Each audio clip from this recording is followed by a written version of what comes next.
time for all, but this service is a little longer than usual, and my sermon is too long, and I couldn't figure out what to cut out, so I'm going to cut out the time for all. So, our responsive reading is number 591. I Call That Church Free, and it was written by James Luther Adams, number 591.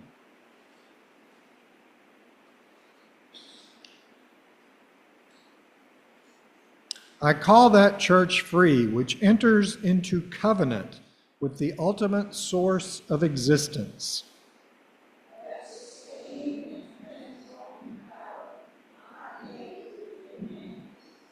It binds together families and generations, protecting against the idolatry of any human claim to absolute truth or authority.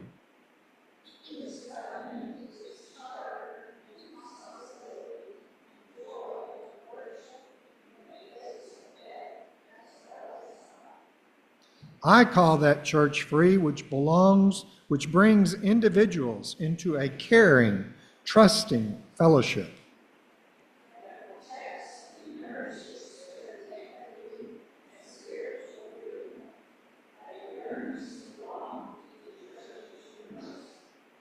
It is open to insight and conscience from every source.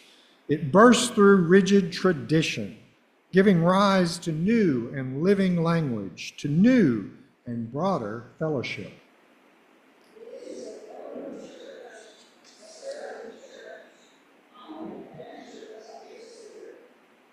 The goal is the prophethood and priesthood of all believers, the one for the liberty of prophesying, the other for the ministry of healing.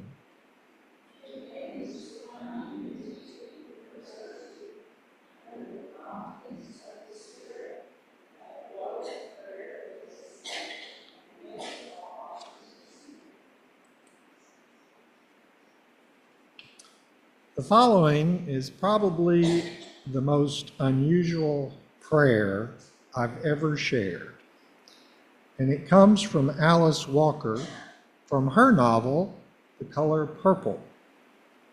So just remember, prayer can be anything. There are no rules. So please center yourself in whatever way works for you as we enter into a time of prayer and silent meditation. Here's the thing, say Shug, the thing I believe.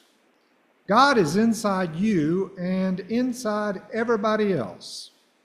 You come into the world with God, but only them that search for it inside find it. And sometimes it just manifests itself, even if you're not looking or don't know what you're looking for. Trouble do it for most folks, I think. Sorrow does it. Even feeling awful. It? I asked. Yeah, it. God ain't a he or a she, but a it. What do it look like? I asked. Yourself. I believe God is everything, say Shug. Everything that is or ever was or ever will be. And when you can feel that and be happy to feel that, you found it. Shug, a beautiful something, let me tell you. She frowned a little, looked out across the yard, leaned back in her chair, looked like a big rose. She said, my first step from the old white man was trees, then air, then birds, then other people.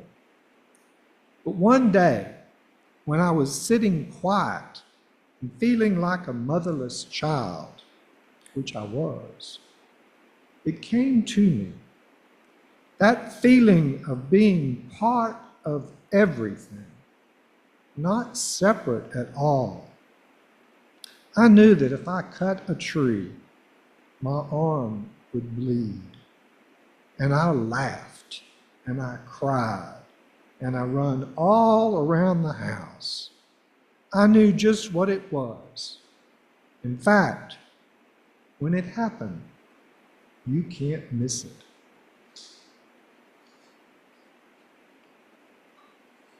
Amen and namaste. Several recent conversations with friends made me remember the somewhat unique position you use hold in the religious landscape.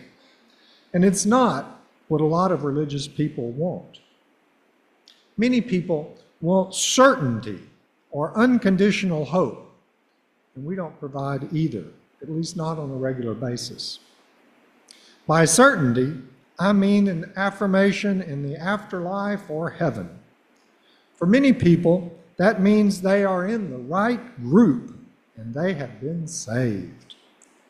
We don't offer assurances for any of those ideas. And by unconditional hope, I mean offering some kind of remedy for the problems of this world, which can be found in the prosperity gospel or through prayer. We don't offer those either.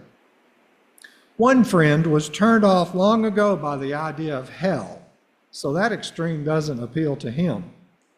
What he wants is a religious experience based on hope or something positive, because actual life is hard and he doesn't want any more negativity. What he's looking for is to feel good. Sometimes we provide that, but not always. So as a religion, we exist in a no man's land because we seldom offer the certainties or the unconditional comfort in life many people are looking for. We've always faced a backlash from our tendency to deny absolutes.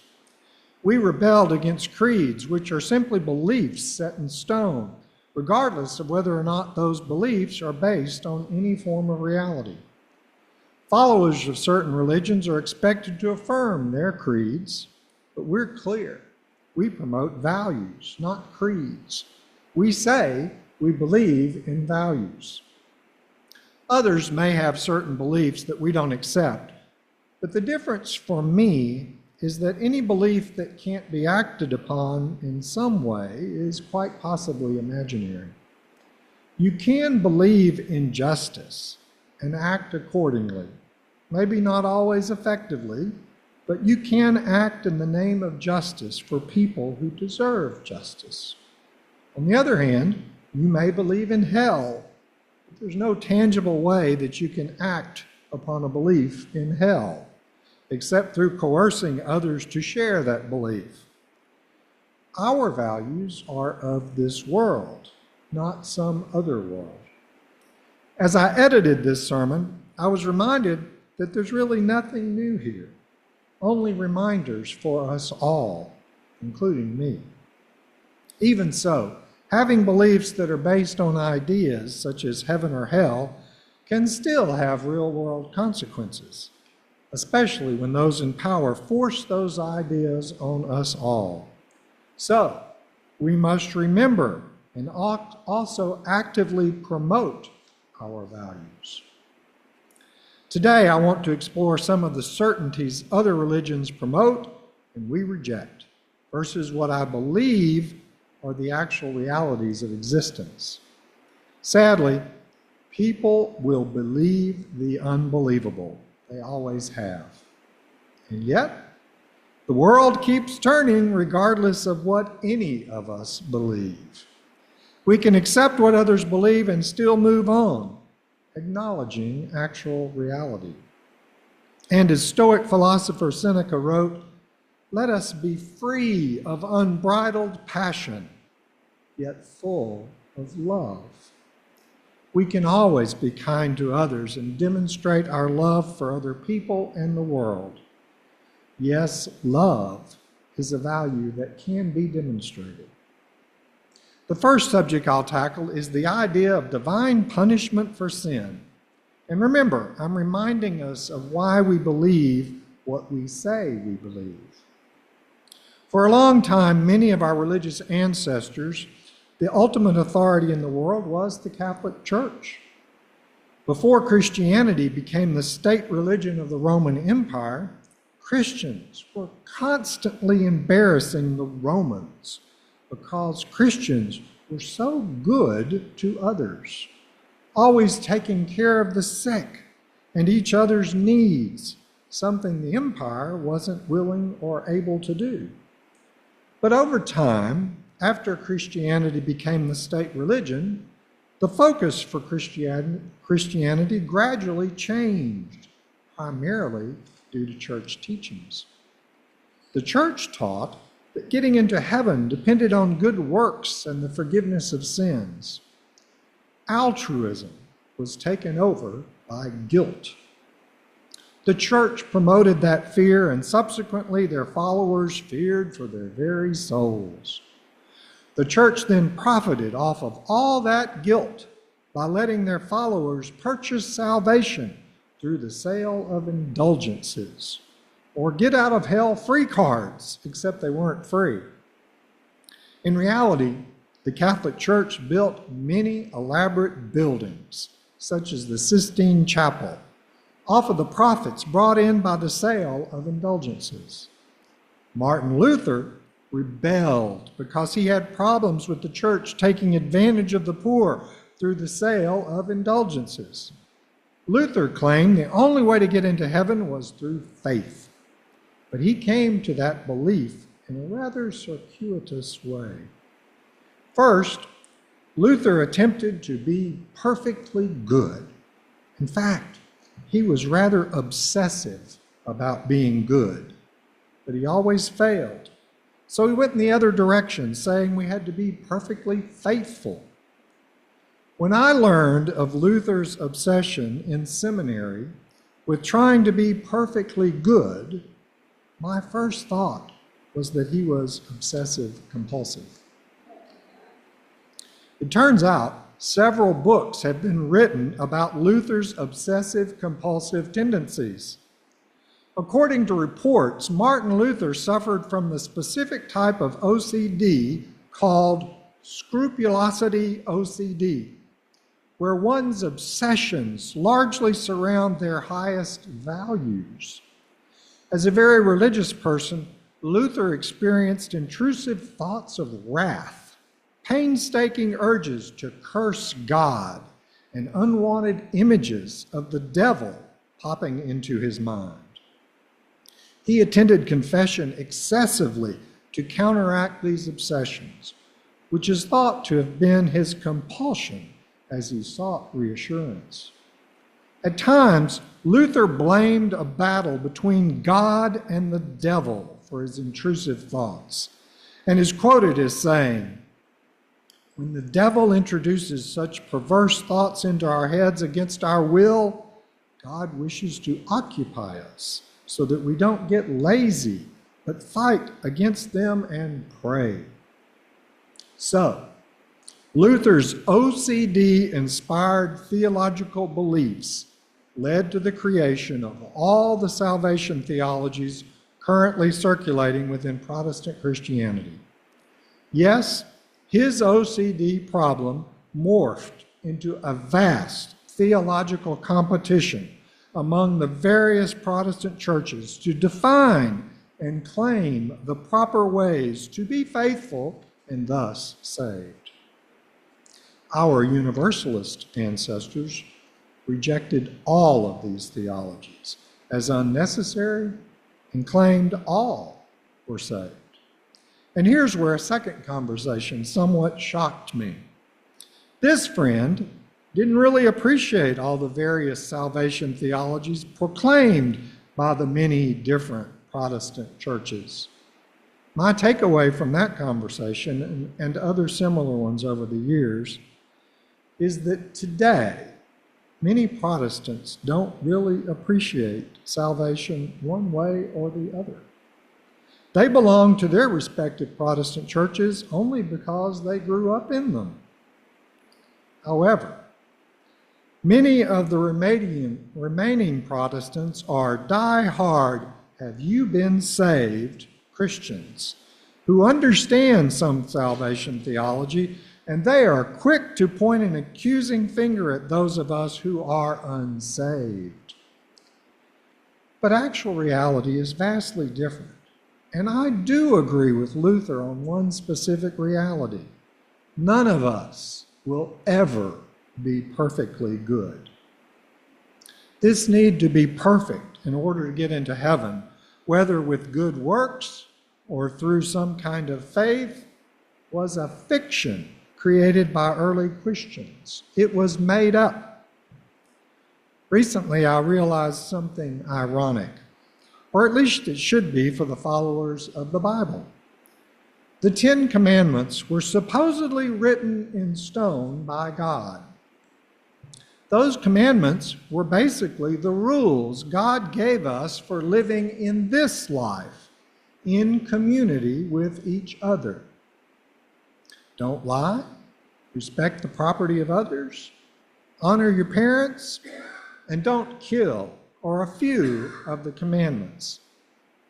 The same religious people who firmly believe that this list came directly from God and should be posted in our schools, and also believe in heaven and hell and the need for salvation. Ironically, that same God who carved the 10 Commandments in stone didn't mention the need for salvation at all.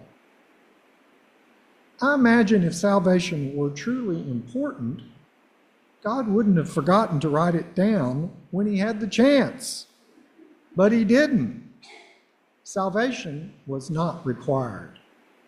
To the God of the Old Testament, living successfully in this life, in community with each other, was more important. So maybe we should promote the posting of the 10 Commandments in schools, with the caveat that salvation is not required. We need to do the right thing, whatever that may be, because we want to do the right thing, not because there is some divine imperative. Unfortunately, it's not always clear knowing exactly what the right thing is.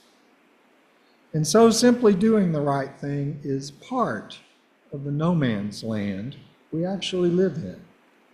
But it doesn't assure us of an eternal future. Yet again, what we offer as a religious community is a reality-based view of the world in a very challenging world. I believe religion originally came about as a support system with the primary purpose of helping us deal with the many different aspects of this very challenging world we live in.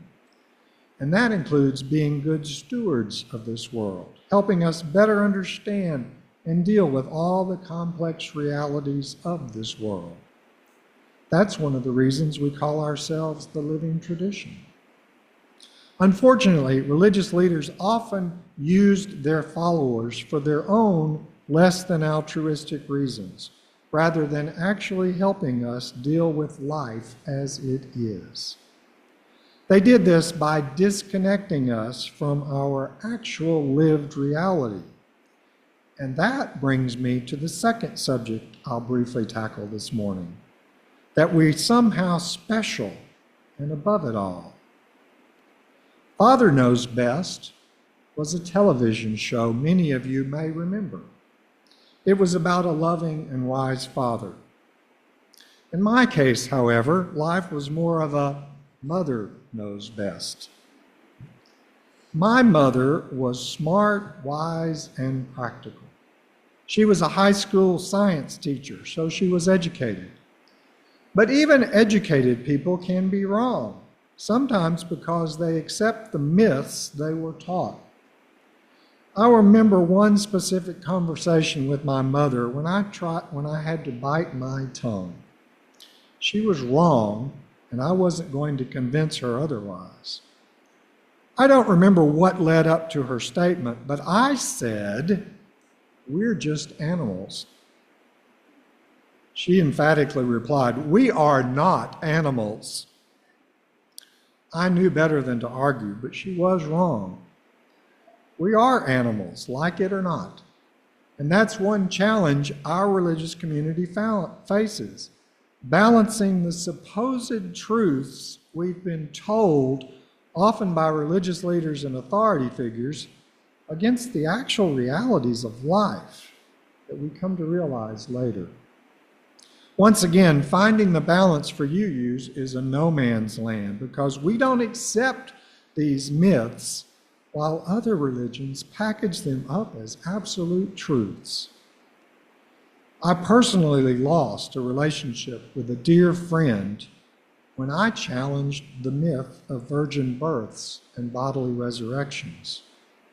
I'm saddened to this day over that loss. So be careful. We tread on sacred ground when we refute certain myths others hold dear. Another disconcerting conversation with my mother was when her health began to fail late in her life. She asked me, "Why is this happening to me?" With regard to both conversations, for ages, Christianity has been telling us we are made in God's image and therefore special. Unfortunately, medical science somewhat reinforces that belief because of all the amazing opportunities it provides us to restore our health after problems arise. But the sad reality is we're all part of the interdependent web of life, and we all come with expiration dates.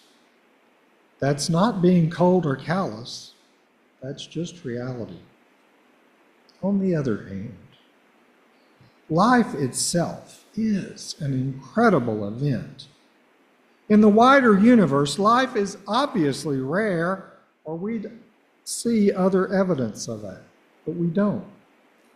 And something even more astounding is something possibly only found in our species: conscious awareness of our place in the universe.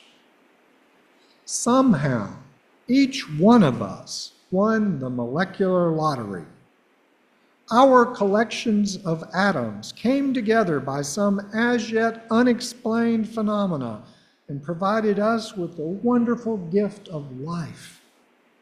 And our particular form of life has the opportunity to understand and appreciate our place in the universe. This is a gift like no other. A finite gift, yes, but an extremely rare and precious gift nonetheless.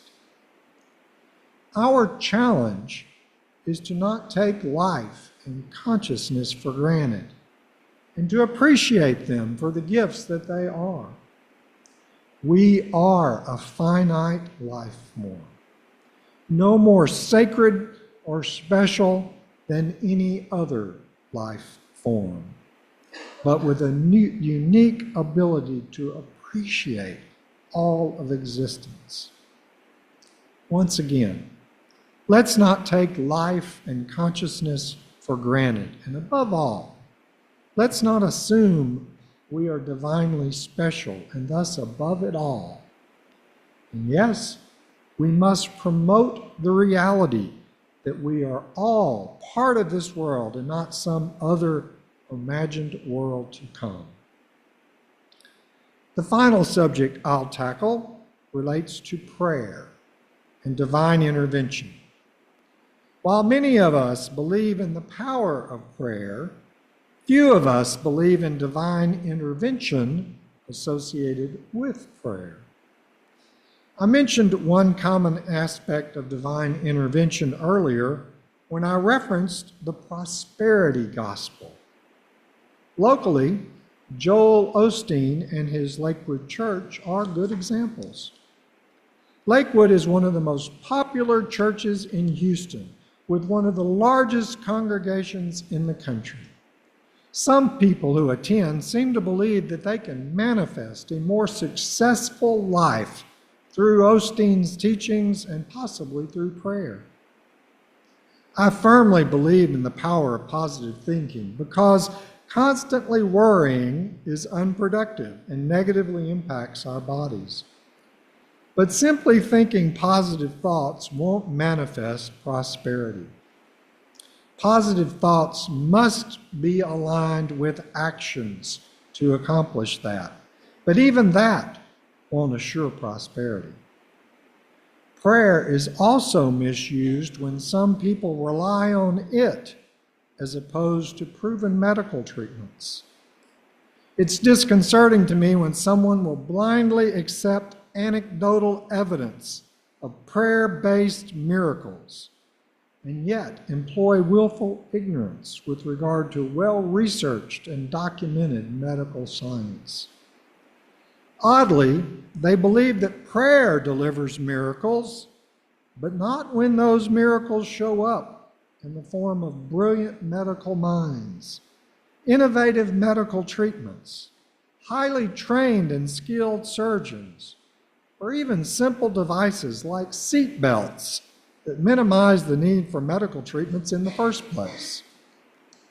The efficacy of reality-based ingenuity is somehow lacking in comparison to prayer and supposed miracles.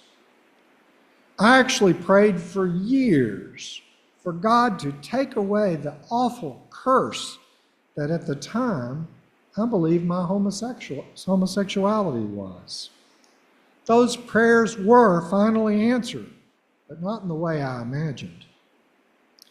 Prayer and fear led me to see a college psychotherapist, and she convinced me it wasn't a deviant behavior, just an alternative way of being, and I accepted that, and the awful curse vanished because of my new understanding.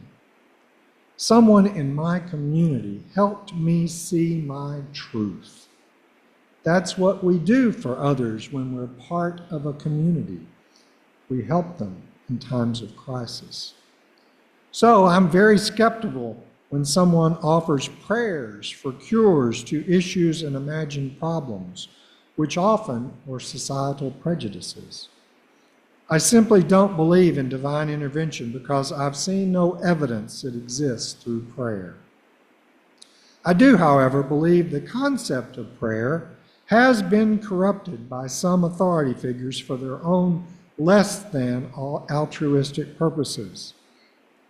But if something has been corrupted, that means at some point it had some value.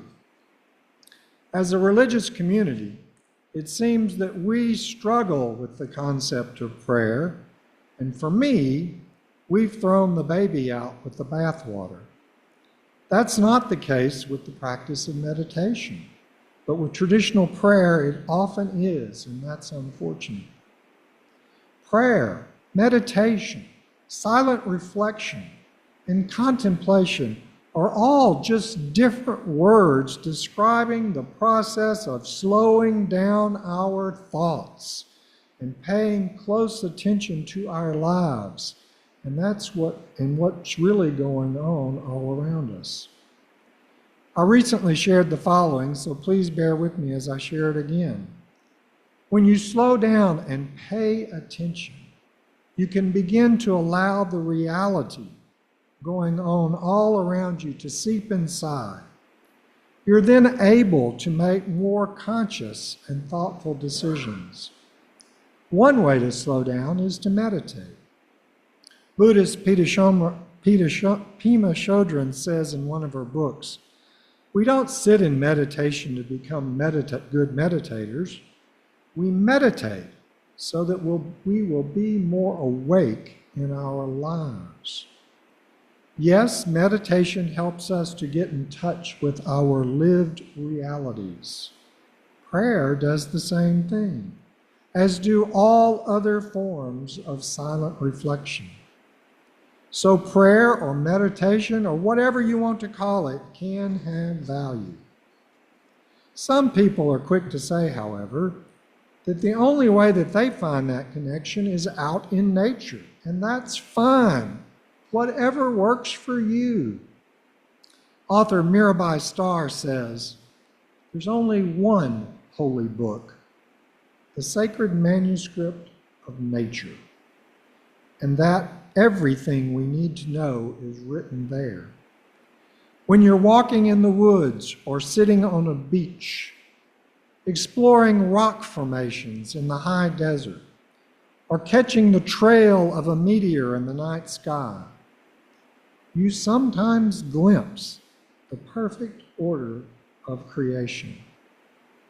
In those fleeting moments, nature becomes a clear window through which you can perceive things as they are, exquisitely arranged, breathtakingly lovely, and you cannot help but recognize yourself as part of that luminous tapestry. Prayer, meditation, communing with nature are ways to connect with the tapestry of our lives. But in many ways, that tapestry is another no man's land, because it's different for each of us and difficult to communicate to others. And we don't believe that prayer is a way to manipulate the universe. It's a way to better understand the universe in which we live.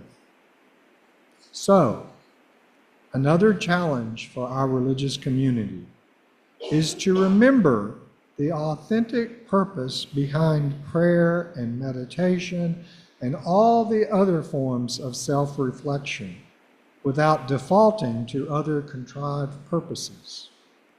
And when we slow down and reflect on our lives, we might realize what is truly important and act according to our values here in the real world.